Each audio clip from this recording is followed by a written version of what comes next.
سلام به کانال آشپزی با سمیه، خیلی خوش اومدید. بریم که با هم این ترشی مخلوط فوق‌العاده لذیذ و خوشمزه رو درست کنیم که درست کردنش خیلی راحته. بریم که یادتون بدم. برای شروع نیم کیلو گلکلم رو به هر اندازه‌ای که دوست دارید تیکه کنید. اگه تیکه هاش بزرگتر باشن خیلی شکیل‌تر و قشنگتر هست. باز هم سلیقه‌ایه و میتونید هر اندازه‌ای که دوست دارید خردش کنید. یه دونه بادمجون رو هم پوست بگیرید. بعد به هر اندازه‌ای که دوست دارید تیکه کنید.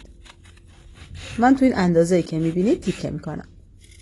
2 دونه هویج هم داریم که پوست میگیریم و به صورت حلقه‌ای برش میدیم. برای خوشمزه تر و خوش رنگ تر شدن این ترشی یه دونه فلفل دلمه به دلخواه میتونید اضافه کنید. فلفل دلمه رو هستش رو در بیارید، بعد به هر اندازه‌ای که دوست دارید برش بدید.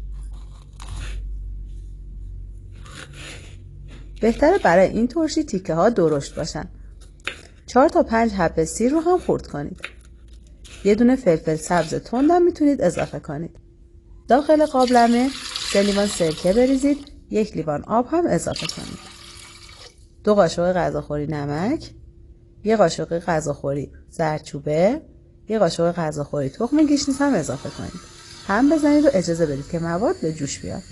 جوش که اومد بادمجون، هویج، گلکلم، فلفل دلمه، فلفل سبز و سیر رو اضافه کنید. 3 تا 4 دقیقه بذارید که مواد داخل آب بمونه. بعد هم آب کش کنید. آب زیر مواد رو دور نریزید، نگه دارید که لازمتون میشه. اجازه بدید که مواد و آبی که هست خنک بشن. حالا داخل یه ظرف بزرگتر مواد که کاملا خنک شدن رو بریزید.